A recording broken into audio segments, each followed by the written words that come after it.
Last time on Shadow Peaks, an exchange between the Sin of Pride Hyrodine and the Sin of Lust Cavendish happened. Both words and attacks were traded until they stopped in their tracks. Scaring all the civilians away made them seem like the bad guys, but in actuality they just wanted to make sure nothing happened to them in the upcoming battle. In fact, there are no bad guys, just two pirate crews, and both of them are on the nicer side of the spectrum. Cavendish, Hyrodine and Tyr are standing in the center of the main city of Island, and three presences have surrounded them. Because of their observation haki, an ambush was denied, but the battle is still in front of them. With the surprise attack out of the window, the three senior officers jump from different roofs and walk closer until one starts talking to the Fleet of Death members. I assume you guys know what you have done just now.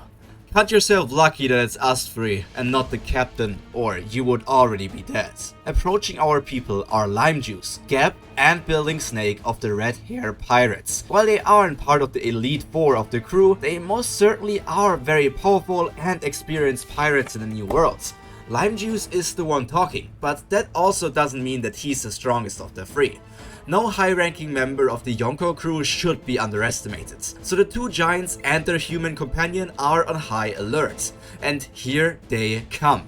Some might expect high speed from Lime Juice as he's the leanest of the three, but in fact Building Snake is the fastest of them. All senior officers rush towards one of the Fleet of Death members. Gap chose Hyrodine as his opponent, Lime Juice went for Cavendish, and Building Snake has the least experienced pirate in front of him, Tyrson. Each used their respective weapons to send the minions of the Goddess of Death flying to separate them from each other. A swing with a staff, a powerful punch and an acrobatic slash with dual swords. It was only the opening attack, but all of our fighters felt why the Red Hair Pirates are one of the most respected pirate crews. After over a decade of sailing together, the senior officers are all great at working together.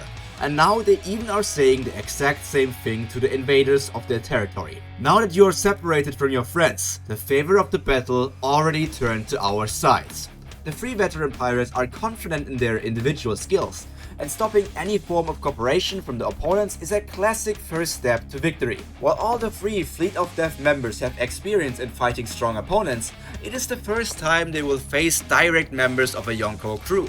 Now, let us take a look at how all of this is going to play out. Tyr got pushed away by Building Snake, a tall and muscular man with long grey hair. He has two dragon tattoos, a smaller one on his right forearm and a massive one on his right chest. Many people wonder what his eyes look like as he always wears his black or other colored sunglasses. While his two swords don't seem to be Matos in the hand of a powerful fighter, they might as well be at least as skillful, if not even a great blade. The warrior from Elbaf can't wait to start the battle, but just like he was taught, first he introduces himself and declares the rules for a classic duel. My name is Tyrson, son of the god of war Tyr. I am now part of the new giant warrior pirates, and thus also the Fleet of Death. But that doesn't matter. In our current situation, we are two warriors, and while normally it's declared in advance, I now challenge you to a holmgang, a duel to the death. Many people would flinch after hearing the words duel to the death, but Building Snake is a veteran and already accepted that death could come any day. Especially as a part of the Red Hair Pirates, instead of being fearful, he just laughs and pulls out a Denden Mushi out of one of his pockets. After ringing for a few seconds, somebody picks it up. Building Snake, hey, why are you calling me?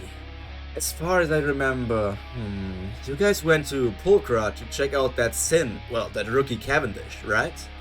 It's the cheerful voice on the other side of the snail. It almost sounds like he doesn't really care about the situation.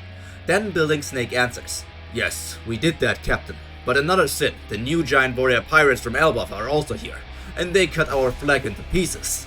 A short moment of silence before the voice in the phone responds, well, we can't let that be, right?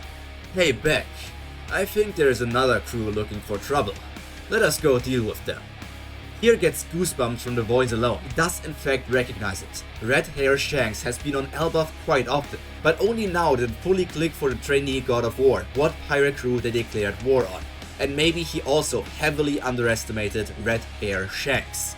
Before Building Snake stops the call, he says just one more thing. But Captain, one of the giants challenged me to that holmgang thing from Elbaf. If I do lose, don't make this a war for revenge. That would just make my already non-existent honor even dirtier. Both sides laugh, and with a simple "I understand," Shanks finishes the call. For Tyr, this is an odd situation. Somebody declaring themselves that they have no honor is something he would never see on Elbaf. However, in the wide open ocean, all kinds of people exist, and Building Snake's statement is much deeper than just taking himself down.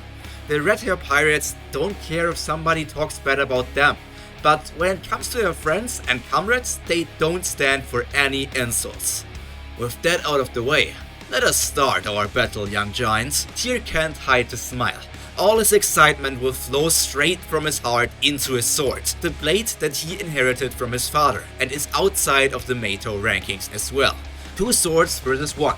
Both sides charge at each other and swing their weapons, resulting in an incredibly hard clash. A burst of wind surges through the allies surrounding them, reaching even the 2 other pairs of fighters. Cavendish and Lime Juice are measuring each other up, jumping in for attacks only to leap away an instant later. The senior officer of the Red Hair Pirates has the range advantage with his staff, but Cavendish is superior when it comes to speed. Their strength appears to be comparable. Lime Juice is a relatively thin yet muscular man with long blonde hair.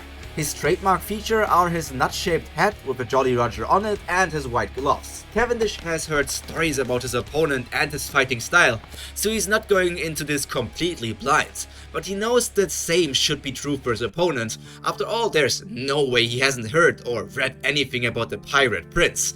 Beacon, Golden, Slash!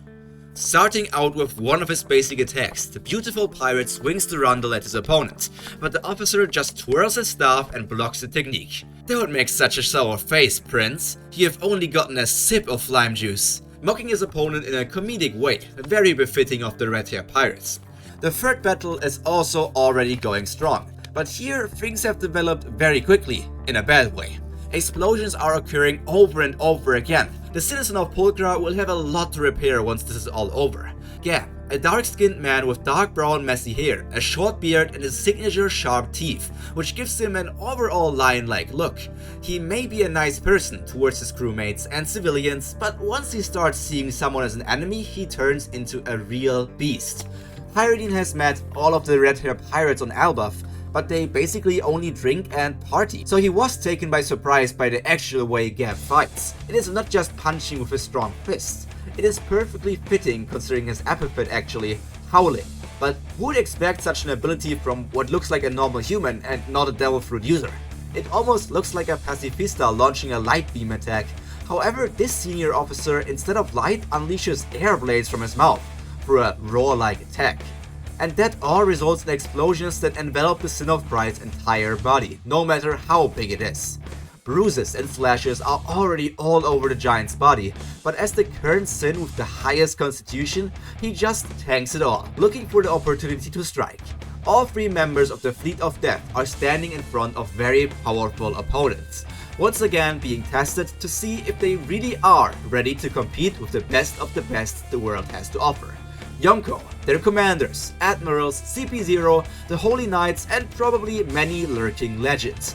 The question is, Pyridine, Tyr, and Cavendish, are those 3 guys comparable to these monsters? Without the main Flabark members knowing it, an important battle for their future has just begun. However, how this is going to turn out will only be revealed in the upcoming weeks, so you have to come back for more Shadow Piece to see how it's going to happen. I mean, there are a lot of fights, now we have 3 of them, and even more coming in the future. But I think this is a good part for this arc. We are now getting in the main battle section. It's not really related to the Red Stone anymore, but well, there are many things happening in the world, not only the Road Poneglyph. But I guess that's all from me for today. All that's left to be said now is stay happy, stay healthy, and most importantly, stay cultured. Pyro, out. Bye!